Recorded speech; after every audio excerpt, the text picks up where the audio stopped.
अरशद शरीफ कत्ल केस का मामला पाकिस्तान तहरीक इंसाफ के अपने ही मरकजी रहनुमा साबिक वफाकी वजीर सेनेटर फैसल वोडा ने तकरीबन मोड़ कर रख दिया है। फैसल वोडा साहब ने क्या कहा है, वो किस तरफ इशारा कर रहे हैं, अरशद शरीफ के कत्ल को किसके साथ लिंक करने की कोशिश कर रहे हैं और किन अहम नामों का पर्दा चाक करने, किन अहम नामों को मंजर आम पर लाने की बातें कर रहे हैं। और अरशद शरीफ जब बाहर चले गए, इस्टेब्लिशमेंट ये चाह रही थी अरशद शरीफ वापस आ जाए, तो कौन लोग थे जो अरशद शरीफ को ये कह रहे थे कि नहीं नहीं आपने वापस नहीं आना है? वो कौन लोग हैं जो अरशद शरीफ को ये कह रहे थे कि दुबई के बाद आपने कीनिया जाना है? कीनिया जाने का मशवरा किसने दिया था? कीनिया में पनाह किसने दी थी?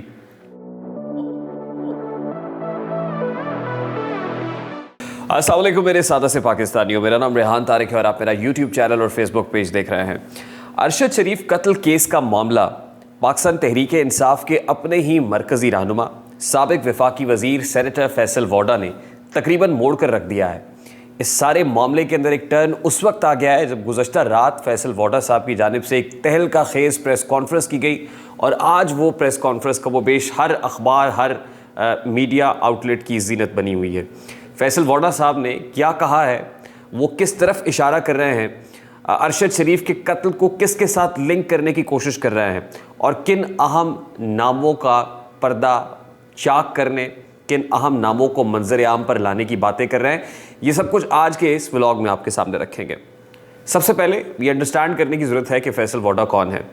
फैसल वोडा इमरान खान साहब के इंतहाई करीब समझे जाने वाले, ना सिर्फ ये कि करीब समझे जाने वाले बल्कि इमरान खान के लिए एक ब्रिज का रोल प्ले करने वाले, मुख्तदिर हलकों के साथ इमरान खान की सेटिंग, मुख्तदिर हलकों के साथ इमरान खान की अलाइनमेंट, उनके साथ मुश्किल हालात के अंदर आसानी पैदा करने के लिए, राह हमवार करने के लिए कोशिशें करने वाले फैसल वोडा साहब हैं। और फैसल वोडा बड़ी ल्यूक्रेटिव किस्म की एक मिनिस्ट्री के ऊपर रहे, उसके बाद उनकी नाहली हुई, उनको कैसे सेनेटर बनवाया गया, इसके लिए कौन तगोदौ करता रहा, ये सब कुछ किसी से ढका छुपा नहीं है। फैसल वोडा एक ऐसे इंपॉर्टेंट पॉइंट के ऊपर कि जब इमरान खान साहब अपने लॉन्ग मार्च को अनाउंस कर चुके हैं और तैयारियां तकरीबन हतमी मराहिल में दाखिल हो गई हैं, कल प्रैक्टिकली इस लॉन्ग मार्च का आगाज़ लाहौर के लिबर्टी चौक से होना है, उससे पहले फैसल वोडा ये कह रहे हैं कि लॉन्ग मार्च खुद ही होगा, लाशें गिरेंगी, इस लॉन्ग मार्च में अज़ाइम साजिशियों के हैं, वो साजिशी अपने इंटरेस्ट के लिए, पाकिस्तान के लिए नहीं सोच रहे हैं, वो बहुत हौलनाक मंजर पेश कर रहे थे इस लॉन्ग मार्च को लेकर। और उसके बाद पाकिस्तान मुस्लिम लीग नून के ताहयात कायद नवाज शरीफ साहब ने लंदन में बैठ के फैसल वोडा को कोट भी किया और फैसल वोडा ने अरशद शरीफ कत्ल केस के ताने बाने इस्टेब्लिशमेंट की बजाय मुल्क के अंदर चंद साजिशियों के साथ जोड़ दिए हैं। और वो ये कह रहे हैं कि अरशद शरीफ कत्ल केस की प्लानिंग, उनको मारना है, इनका जो कत्ल है ये बेसिकली कोई हादसा नहीं है, ये हादसा नहीं है बल्कि एक प्लान्ड मर्डर है, ये प्लान्ड कत्ल है और इसकी प्लानिंग पाकिस्तान के अंदर हुई है, ना कि बाहर। यानी बैरूनी साजिश के बाद एक अंदरूनी साजिश का मामला सर उठाने लगा है। अब वो कौन लोग हैं जिन्होंने ये साजिश रचाई, वो कौन लोग हैं जो अरशद शरीफ के कत्ल के पीछे हैं, इसके पसे पर्दा किरदार कौन से हैं, ये नाम लेने की बात वो कर रहे हैं कि वो अब महीनों नहीं, सालों की बात नहीं, बल्कि चंद दिनों के अंदर, यानी मैं बोल पड़ा हूँ और चंद दिनों के अंदर वो नाम भी आपके सामने रख दूंगा। और फिर ये भी कह रहे हैं कि अगर मुझे कत्ल किया गया तो मैंने मिलियंस ऑफ रुपीज़ खर्च कर दिए हैं और फिर वो लोग अगले 3 से 5 घंटे के अंदर वो भी मारे जाएंगे कि जो मुझे मारेंगे। अब इशारा किसकी तरफ है, किसकी बात कर रहे हैं? सबसे पहले तो पाकिस्तान तहरीक इंसाफ की जानिब से इस प्रेस कॉन्फ्रेंस के बाद फैसल वोडा को शो कॉज नोटिस जारी किया गया, उनकी पार्टी रुकनीत मुअत्तल की गई और कहा गया कि 2 रोज़ के अंदर आप अपना जवाब जमा कराएं कि ये प्रेस कॉन्फ्रेंस आपने बग़ैर पार्टी से पूछे हुए क्यों की और इस प्रेस कॉन्फ्रेंस का मकसद क्या था। अली जैदी जो कराची के सदर हैं पाकिस्तान तहरीक इंसाफ के, उनकी जानिब से ये शो कॉज नोटिस इशू किया गया है और फिर पाकिस्तान तहरीक इंसाफ के अपने ही लोग ये इस्टेब्लिश करने में लगे हुए हैं कि फैसल वोडा तो असल में इस्टेब्लिशमेंट का आदमी है। अब फैसल वोडा को क्या पड़ी थी? फैसल वोडा गुज़श्ता चंद महीने से कुछ ऐसी बातें कर रहे हैं और वो ये कह रहे हैं कि party chairman is surrounded by दोस्त कि जो कॉन्स्पिरेसी थ्योरीज पे बिलीव करते हैं। पार्टी चेयरमैन बड़ा सीधा सादा आदमी है लेकिन उसको मिसगाइड किया जा रहा है, वो चंद लोगों के हाथों में खेल रहा है। इमरान खान से मुताल्लिक वो ये बात कर रहे हैं। अब इमरान खान के राइट लेफ्ट कुछ ऐसे लोग हैं जो असल में एक साजिश को प्लान कर रहे हैं, इमरान खान से ये सब कुछ करा रहे हैं और एक सोची समझी प्लानिंग के तहत हो रहा है। अब वो बहुत सारे लोग जो अरशद शरीफ कत्ल केस को एजेंसियों के साथ या इस्टेब्लिशमेंट के साथ जोड़ रहे थे, उसमें अब एक नया टर्न मिल रहा है। इसका इशारा गुज़श्ता रोज़ इंटीरियर मिनिस्टर राना सनाउल्लाह खान साहब ने भी दिया था, और राना सनाउल्लाह खान की तरफ से इसकी जो तहकीकाती कमेटी बनाई गई थी, जिसके अंदर MI भी थी, जिसके अंदर FIA की टीम भी थी, जिसके अंदर ISI भी थी, बाद में इस 3 रुकनी टीम को 2 रुकनी टीम में तब्दील किया गया। ISI को इससे निकाल दिया गया, ये कहते हुए कि जिन पर इल्ज़ाम है वही इस तहकीकाती टीम में ही नहीं होने चाहिए, और क्रिटिसिज्म भी था कि जिन पर इल्ज़ाम है उन्हीं को आपने इस इन्वेस्टिगेशन टीम का हिस्सा बना लिया है। राना सनाउल्लाह साहब ने ये कहा था कि हम ये भी देखेंगे, यानी जो इस तहकीकाती टीम के TORs हैं उनमें से ये भी था कि जो गैर कानूनी सोना स्मगलिंग है वो कीनिया के अंदर कौन करता है और किस तरह से होता है। अब ये जो गैर कानूनी सोना स्मगलिंग वाली बात है, सोने का कारोबार आपको पता है कि पाकिस्तान के एक बहुत बड़े मीडिया ग्रुप का है, जिसका नाम किसी से ढका छुपा नहीं है, ARY ग्रुप है।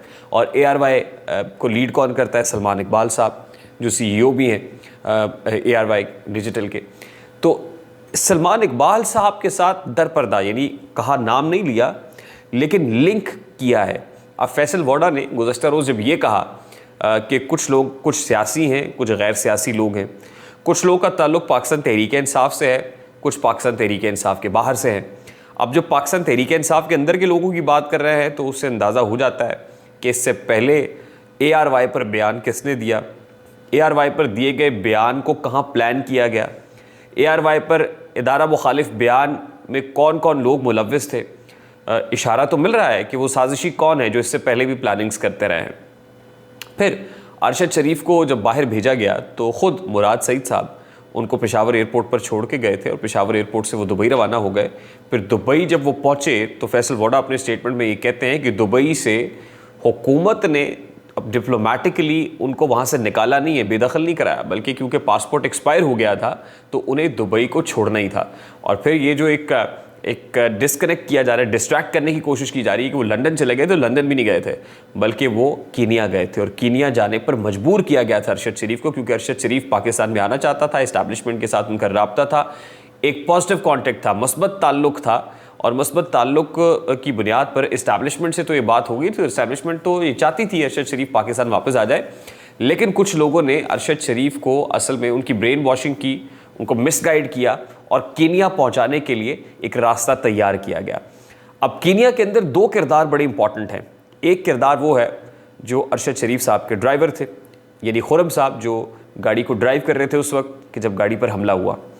दूसरा किरदार वो है जिन्होंने अरशद शरीफ को पनाह दी, यानी नैरोबी से बहुत दूर जो है वो एक रिज़ॉर्ट है जहाँ पर अरशद शरीफ साहब को वकार नामी एक शख्स है जिसने पनाह दी, अपने उस फार्म हाउस के अंदर रखा।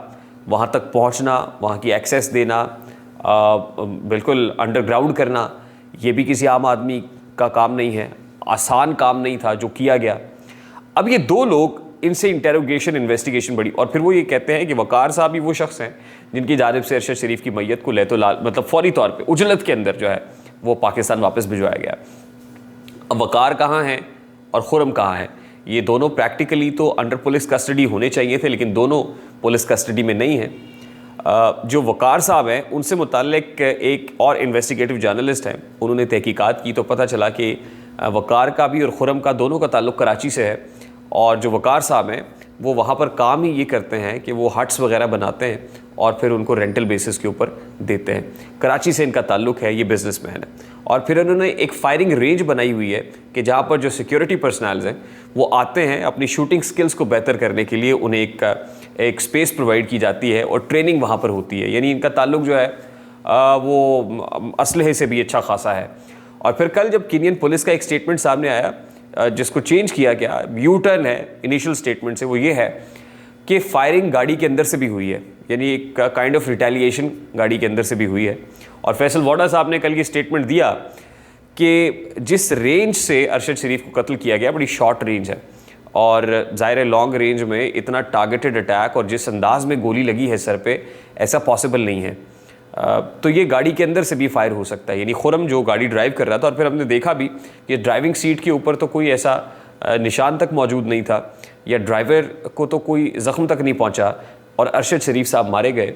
तो ये भी पॉसिबिलिटी है कि गाड़ी के अंदर से ये फायर हुआ हो और एक सोची समझी प्लानिंग के तहत हुआ हो। गाड़ी के अंदर से नहीं हुआ तो बहुत ही करीब से किसी ने ये शूट किया है। अब जाहिर है ये एक बड़ी इंपॉर्टेंट डेवलपमेंट है इसके अंदर, और फिर जितने वसूख से फैसल वाडा साहब ने कहा है, तो यकीनन जुडिशल इंक्वायरी स्टेज के ऊपर, हाई पावर्ड कमेटी स्टेज के ऊपर ये इतनी इंपॉर्टेंट बात है कि इसको लेट गो नहीं किया जा सकता है, बल्कि इसको इंटेरोगेट, इन्वेस्टिगेट करना अब इंतहाई ज़रूरी हो गया है। और अगर कोई इस सारे मामले को लेकर सियासत कर रहा है तो ये बड़ी अचंभे की बात है, ये बड़ी दुख भरी बात है, ये उससे ज़्यादा तकलीफ़देह बात है कि मैयत के ऊपर, लाशों के ऊपर सियासत की जा रही है। अब ऐसे में इंपॉर्टेंट स्टेटमेंट इमरान खान साहब का भी है कि मैंने अरशद शरीफ को कहा था कि तुम बाहर चले जाओ, और जब ये सवाल किया जा रहा है कि किसने मजबूर किया अरशद शरीफ को बाहर जाने पे, तो इमरान खान साहब खुद एक इतराफ़ी बयान दे चुके हैं कि मैंने अरशद शरीफ को कहा था कि तुम बाहर जाओ। अब अरशद शरीफ जब बाहर चले गए, इस्टेब्लिशमेंट ये चाह रही थी अरशद शरीफ वापस आ जाए, तो कौन लोग थे जो अरशद शरीफ को ये कह रहे थे कि नहीं नहीं आपने वापस नहीं आना है? वो कौन लोग हैं जो अरशद शरीफ को ये कह रहे थे कि दुबई के बाद आपने कीनिया जाना है? कीनिया जाने का मशवरा किसने दिया था? कीनिया में पनाह किसने दी थी? खुद वो जो चैनल के मालिक हैं या जिनका सोने का कारोबार है, वो इस सारे मामले में कहाँ थे? क्या वो अरशद शरीफ के साथ खड़े हुए थे या उन लोगों के साथ खड़े हुए थे जो साजिश को प्लान कर रहे थे? तो उम्मीद है कि आज भी एक इम्पॉर्टेंट प्रेस कॉन्फ्रेंस हो राना सनाउल्लाह की तरफ से या हुकूमती हलकों की तरफ से, और मज़ीद कुछ डेवलपमेंट्स सामने आ जाए। ये मामला आज मज़ीद अनफोल्ड होता हुआ दिखाई देगा। कुछ बातें तो कल फैसल वाडा ने कर दी हैं, आज कुछ बातें हुकूमत की तरफ से आएंगी, और यकीनन आपको इस मामले का एक 180 डिग्री का एक टर्न आता हुआ दिखाई देगा। दूसरी इंपॉर्टेंट बात क्विकली जो लॉन्ग मार्च से मुताल्लिक है कि लाशें होंगी, खून गिरेगा और ये सब चीज़ें, तो ये भी कोई अचंभे की बात नहीं है। बाज़-औक़ात कुछ लोग कैपिटलाइज करने के लिए, अपनी पॉलिटिकल अपॉर्चुनिटी क्रिएट करने के लिए या तो कियोस क्रिएट करते हैं या अवेलेबल कियोस को यूटिलाइज़ करने की कोशिश करते हैं, और यही पाकिस्तान तहरीक-ए-इंसाफ के हलकों की जानिब से माजी में भी देखने को मिला है। एक ऐसे मौके पर जहां आपको स्पेस ना मिले, जहां आपका रास्ता बंद हो, वहां आप तड़पते हैं, फड़कते हैं, रक्स करते हैं। तो देखते हैं कि अब पाकिस्तान तहरीक-ए-इंसाफ क्या करती है, या वो जो कॉन्स्पिरेसीज़ कर रहे हैं इस प्रेस कॉन्फ्रेंस के बाद क्या अपने प्लान को ऐसे ही एग्जीक्यूट करते हैं या प्लान में कुछ चेंज देखने को मिलता है। एक इंपॉर्टेंट प्रेस कॉन्फ्रेंस यकीनन हुकूमत की तरफ से भी इंपॉर्टेंट है इस वक्त, और एक यकीनन पाकिस्तान तहरीक-ए-इंसाफ की तरफ से भी होगी। फैसल वाडा के इस स्टेटमेंट के बाद ये दोनों तरफ के जो फरीकैन हैं वो सर जोड़े बैठे हैं, और आज कोई पॉलिसी स्टेटमेंट सामने आने की तवक्को है। लेट्स सी कि इमरान खान के लॉन्ग मार्च से एक रोज़ पहले या चंद घंटे पहले अब क्या पॉलिसी चेंज सामने आता है और क्या स्टेटमेंट देखने को मिलता है। मुझे रेहान तारिक को इजाज़त दीजिए, अपना बहुत सा ख्याल रखिएगा। अस्सलाम वालेकुम।